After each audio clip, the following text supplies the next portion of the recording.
Chapter 25 of Son of Tarzan. This recording is in the public domain. Son of Tarzan by Edgar Rice Burroughs. Chapter 25. The Sheik glowered at the prisoner which his two men brought back to him from the north. He had sent the party after Abdul Kamak, and he was wroth that instead of his erstwhile lieutenant they had sent back a wounded and useless Englishman. Why had they not dispatched him where they had found him? He was some penniless beggar of a trader who had wandered from his own district and became lost. He was worthless. The Sheik scowled terribly upon him. "Who are you?" he asked in French. "I am the Honorable Morison Baynes of London," replied his prisoner. The title sounded promising, and at once the wily old robber had visions of ransom. His intentions, if not his attitude toward the prisoner, underwent a change. He would investigate further. "What were you doing poaching in my country?" growled he. "I was not aware that you owned Africa," replied the Honorable Morison. "I was searching for a young woman who had been abducted from the home of a friend. The abductor wounded me and I drifted down river in a canoe. I was on my way back to his camp when your men seized me." "A young woman?" asked the Sheik. "Is that she?" and he pointed to his left over toward a clump of bushes near the stockade. Baynes looked in the direction indicated and his eyes went wide, for there, sitting cross-legged upon the ground, her back toward them, was Meriem. "Meriem!" he shouted, starting toward her; but one of his guards grasped his arm and jerked him back. The girl leaped to her feet and turned toward him as she heard her name. "Morison!" she cried. "Be still and stay where you are," snapped the Sheik. And then to Baynes: "So you are the dog of a Christian who stole my daughter from me?" "Your daughter?" ejaculated Baynes. "She is your daughter?" "She is my daughter," growled the Arab, "and she is not for any unbeliever. You have earned death, Englishman, but if you can pay for your life I will give it to you." Baynes' eyes were still wide at the unexpected sight of Meriem here in the camp of the Arab, when he had thought her in Hanson's power. What had happened? How had she escaped the Swede? Had the Arab taken her by force from him, or had she escaped and come voluntarily back to the protection of the man who called her daughter? He would have given much for a word with her. If she was safe here he might only harm her by antagonizing the Arab in an attempt to take her away and return her to her English friends. No longer did the Honorable Morison harbor thoughts of luring the girl to London. "Well?" asked the Sheik. "Oh!" exclaimed Baynes, "I beg your pardon. I was thinking of something else. Why, yes, of course, glad to pay, I'm sure. How much do you think I'm worth?" The Sheik named a sum that was rather less exorbitant than the Honorable Morison had anticipated. The latter nodded his head in token of his entire willingness to pay. He would have promised a sum far beyond his resources just as readily, for he had no intention of paying anything. His one reason for seeming to comply with the Sheik's demands was that the wait for the coming of the ransom money would give him the time and the opportunity to free Meriem if he found that she wished to be freed. The Arab's statement that he was her father naturally raised the question in the Honorable Morison's mind as to precisely what the girl's attitude toward escape might be. It seemed, of course, preposterous that this fair and beautiful young woman should prefer to remain in the filthy douar of an illiterate old Arab rather than return to the comforts, luxuries, and congenial associations of the hospitable African bungalow from which the Honorable Morison had tricked her. The man flushed at the thought of his duplicity which these recollections aroused, thoughts which were interrupted by the Sheik, who instructed the Honorable Morison to write a letter to the British consul at Algiers, dictating the exact phraseology of it with a fluency that indicated to his captive that this was not the first time the old rascal had had occasion to negotiate with English relatives for the ransom of a kinsman. Baynes demurred when he saw that the letter was addressed to the consul at Algiers, saying that it would require the better part of a year to get the money back to him.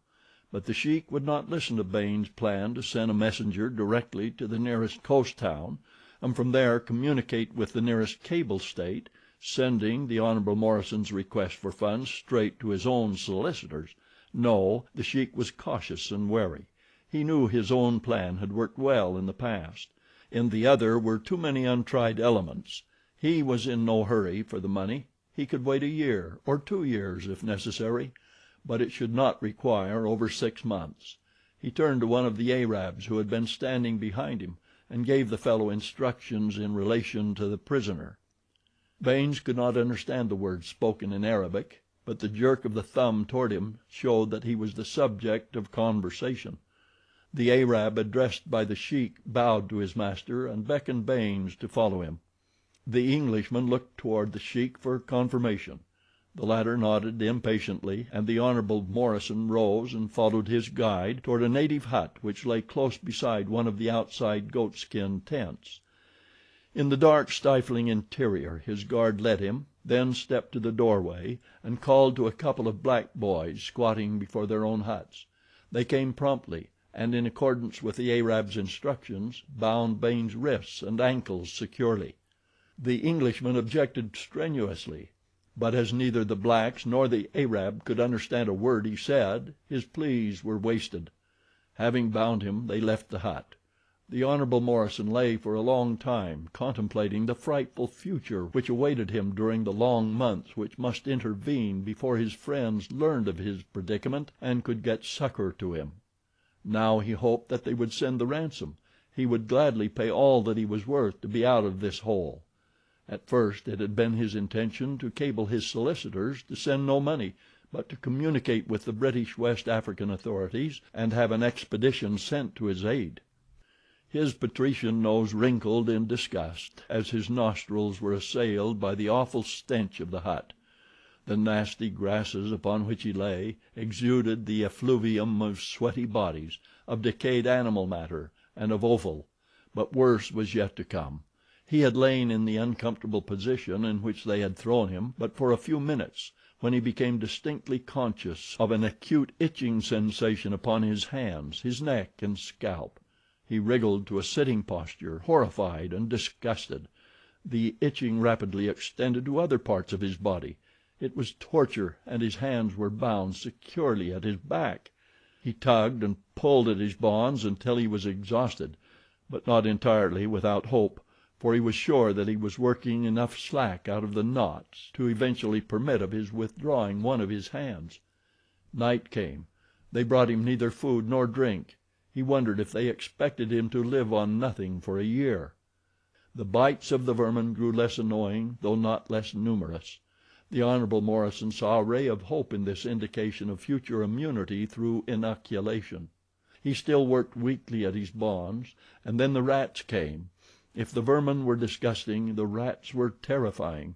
They scurried over his body, squealing and fighting. Finally one commenced to chew at one of his ears. With an oath the Hon. Morison struggled to a sitting posture. The rats retreated. He worked his legs beneath him and came to his knees, and then by superhuman effort rose to his feet. There he stood, reeling drunkenly, dripping with cold sweat. "God," he muttered, "what have I done to deserve—" He paused. What had he done? He thought of the girl in another tent in that accursed village. He was getting his deserts. He set his jaws firmly with the realization. He would never complain again. At that moment he became aware of voices raised angrily in the goatskin tent close beside the hut in which he lay. One of them was a woman's. Could it be Meriem's? The language was probably Arabic. He could not understand a word of it, but the tones were hers. He tried to think of some way of attracting her attention to his near presence. If she could remove his bonds they might escape together, if she wished to escape. That thought bothered him. He was not sure of her status in the village. If she were the petted child of the powerful sheik, then she would probably not care to escape. He must know definitely. At the bungalow he had often heard Meriem sing God Save the King as My Dear accompanied her on the piano. Raising his voice he now hummed the tune. Immediately he heard Meriem's voice from the tent. She spoke rapidly. "Goodbye, Morison," she cried. "If God is good I shall be dead before morning, for if I still live I shall be worse than dead after tonight." Then he heard an angry exclamation in a man's voice, followed by the sounds of a scuffle. Baynes went white with horror. He struggled frantically again with his bonds. They were giving. A moment later one hand was free. It was but the work of an instant then to loose the other. Stooping, he untied the rope from his ankles. Then he straightened and started for the hut doorway, bent on reaching Meriem's side. As he stepped out into the night, the figure of a huge black rose and barred his progress. When speed was required of him, Korak depended upon no other muscles than his own, and so it was that the moment Tantor had landed him safely upon the same side of the river as lay the village of the Sheik, the ape man deserted his bulky comrade and took to the trees in a rapid race toward the south and the spot where the Swede had told him Meriem might be. It was dark when he came to the palisade, strengthened considerably since the day that he had rescued Meriem from her pitiful life within its cruel confines. No longer did the giant tree spread its branches above the wooden rampart, but ordinary man-made defenses were scarce considered obstacles by Korak. Loosening the rope at his waist, he tossed the noose over one of the sharpened posts that composed the palisade. A moment later his eyes were above the level of the obstacle, taking in all within their range beyond. There was no one in sight close by, and Korak drew himself to the top and dropped lightly to the ground within the enclosure. Then he commenced his stealthy search of the village. First toward the Arab tents he made his way, sniffing and listening. He passed behind them, searching for some sign of Meriem. Not even the wild Arab curs heard his passage, so silently he went, a shadow passing through shadows. The odor of tobacco told him that the Arabs were smoking before their tents. The sound of laughter fell upon his ears, and then from the opposite side of the village came the notes of a once familiar tune, "God Save the King." Korak halted in perplexity. Who might it be? The tones were those of a man. He recalled the young Englishman he had left on the river trail and who had disappeared before he returned. A moment later there came to him a woman's voice in reply. It was Meriem's, and the killer quickened into action, slunk rapidly in the direction of these two voices. The evening meal over, Meriem had gone to her pallet in the women's quarters of the Sheik's tent, a little corner screened off in the rear by a couple of priceless Persian rugs to form a partition. In these quarters she had dwelt with Mabunu alone, for the Sheik had no wives. Nor were conditions altered now after the years of her absence. She and Mabunu were alone in the women's quarters. Presently the Sheik came and parted the rugs. He glared through the dim light of the interior. "Meriem," he called, "come hither." The girl arose and came into the front of the tent. There the light of a fire illuminated the interior. She saw Ali ben Kadin, the Sheik's half-brother, squatted upon a rug, smoking. The Sheik was standing. The Sheik and Ali ben Kadin had had the same father, but Ali ben Kadin's mother had been a slave, a West Coast negress. Ali ben Kadin was old and hideous and almost black. His nose and part of one cheek were eaten away by disease. He looked up and grinned as Meriem entered. The Sheik jerked his thumb toward Ali ben Kadin and addressed Meriem. "I am getting old," he said. "I shall not live much longer. Therefore I have given you to Ali ben Kadin, my brother." That was all. Ali ben Kadin rose and came toward her. Meriem shrank back, horrified. The man seized her wrist. "Come," he commanded, and dragged her from the Sheik's tent and to his own. After they had gone, the Sheik chuckled. "When I send her north in a few months," he soliloquized, "they will know the reward for slaying the son of the sister of Amor ben Khatour." And in Ali ben Kadin's tent Meriem pleaded and threatened, but all to no avail. The hideous old half-caste spoke soft words at first, but when Meriem loosed upon him the vials of her horror and loathing he became enraged, and rushing upon her seized her in his arms. Twice she tore away from him, and in one of the intervals during which she managed to elude him she heard Baynes' voice humming the tune that she knew was meant for her ears. At her reply Ali ben Kadin rushed upon her once again.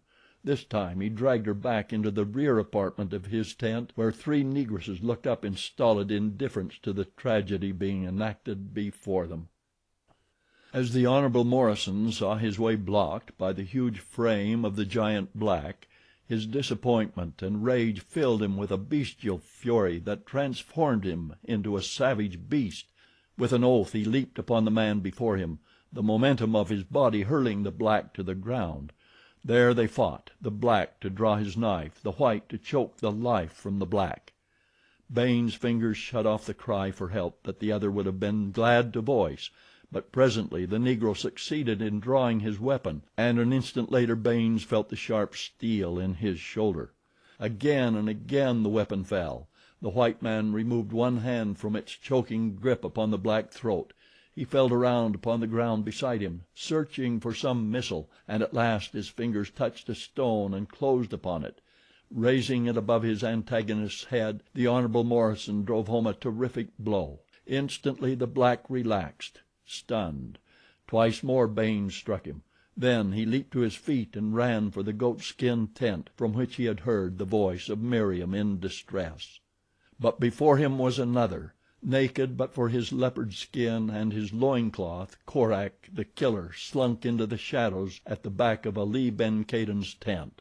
The half caste had just dragged Meriem into the rear chamber as Korak's sharp knife slit a 6-foot opening in the tent wall, and Korak, tall and mighty, sprang through upon the astonished visions of the inmates. Meriem saw and recognized him the instant that he entered the apartment. Her heart leaped in pride and joy at the sight of the noble figure for which it had hungered for so long. "Korak!" she cried. "Meriem!" He uttered the single word as he hurled himself upon the astonished Ali ben Kadin. The three Negresses leaped from their sleeping mats, screaming. Meriem tried to prevent them from escaping, but before she could succeed the terrified blacks had darted through the hole in the tent wall made by Korak's knife and were gone screaming through the village. The Killer's fingers closed once upon the throat of the hideous Ali.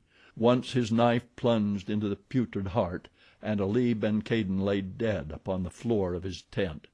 Korak turned toward Meriem, and at the same moment a bloody and disheveled apparition leaped into the apartment. "Morison!" cried the girl. Korak turned and looked at the newcomer. He had been about to take Meriem in his arms, forgetful of all that might have transpired since last he had seen her. Then the coming of the young Englishman recalled the scene he had witnessed in the little clearing, and a wave of misery swept over the ape man. Already from without came the sounds of the alarm that the three Negresses had started. Men were running toward the tent of Ali ben Kadin. There was no time to be lost. "Quick!" cried Korak, turning toward Baynes, who had scarce yet realized whether he was facing a friend or foe. "Take her to the palisade, following the rear of the tents. Here is my rope. With it you can scale the wall and make your escape." "But you, Korak!" cried Meriem. "I will remain," replied the ape man. "I have business with the sheik."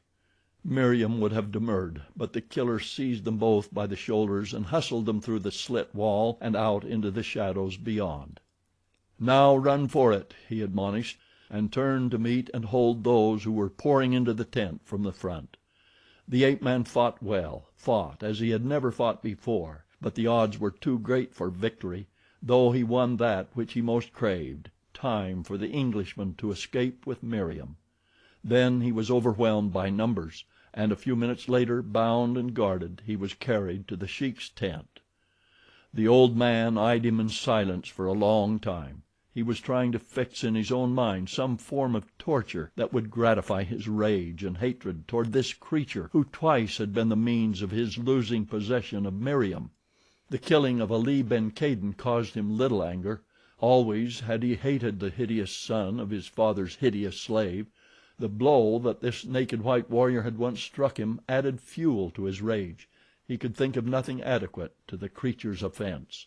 And as he sat there looking upon Korak, the silence was broken by the trumpeting of an elephant in the jungle beyond the palisade.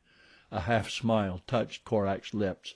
He turned his head a trifle in the direction from which the sound had come, and then there broke from his lips a low, weird call.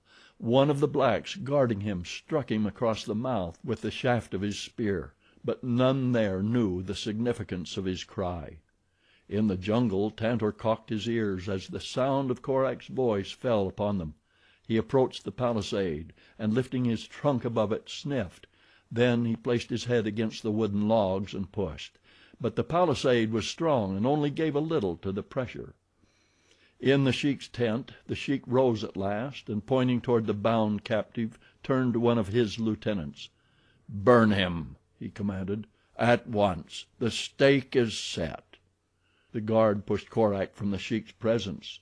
They dragged him to the open space in the center of the village, where a high stake was set in the ground. It had not been intended for burnings, but offered a convenient place to tie up refractory slaves that they might be beaten, oftentimes until death relieved their agonies. To this stake they bound Korak. Then they brought brush and piled about him, and the Sheik came and stood by that he might watch the agonies of his victim. But Korak did not winch, even after they had fetched a brand and the flames had shot up among the dry tinder. Once, then, he raised his voice in the low call that he had given in the Sheik's tent, and now from beyond the palisade came again the trumpeting of an elephant. Old Tantor had been pushing at the palisade in vain. The sound of Korak's voice calling him, and the scent of man, his enemy, filled the great beast with rage and resentment against the dumb barrier that held him back. He wheeled and shuffled back a dozen paces. Then he turned, lifted his trunk and gave voice to a mighty, roaring, trumpet call of anger, lowered his head and charged like a huge battering ram of flesh and bone and muscle straight for the mighty barrier. The palisade sagged and splintered to the impact, and through the breach rushed the infuriated bull. Korak heard the sounds that the others heard, and he interpreted them as the others did not. The flames were creeping closer to him, when one of the blacks, hearing a noise behind him, turned to see the enormous bulk of Tantor lumbering toward them. The man screamed and fled, and then the bull elephant was among them, tossing Negroes and Arabs to right and left as he tore through the flames he feared to the side of the comrade he loved. The Sheik, calling orders to his followers, ran to his tent to get his rifle. Tantor wrapped his trunk about the body of Korak and the stake to which it was bound, and tore it from the ground. The flames were searing his sensitive hide, sensitive for all its thickness, so that in his frenzy to both rescue his friend and escape the hated fire he had all but crushed the life from the ape man.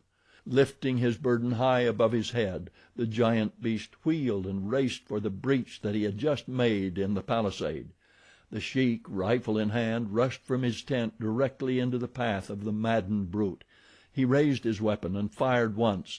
The bullet missed its mark, and Tantor was upon him, crushing him beneath those gigantic feet as he raced over him, as you and I might crush out the life of an ant that chanced to be in our pathway. And then, bearing his burden carefully, Tantor the elephant entered the blackness of the jungle. End of chapter 25.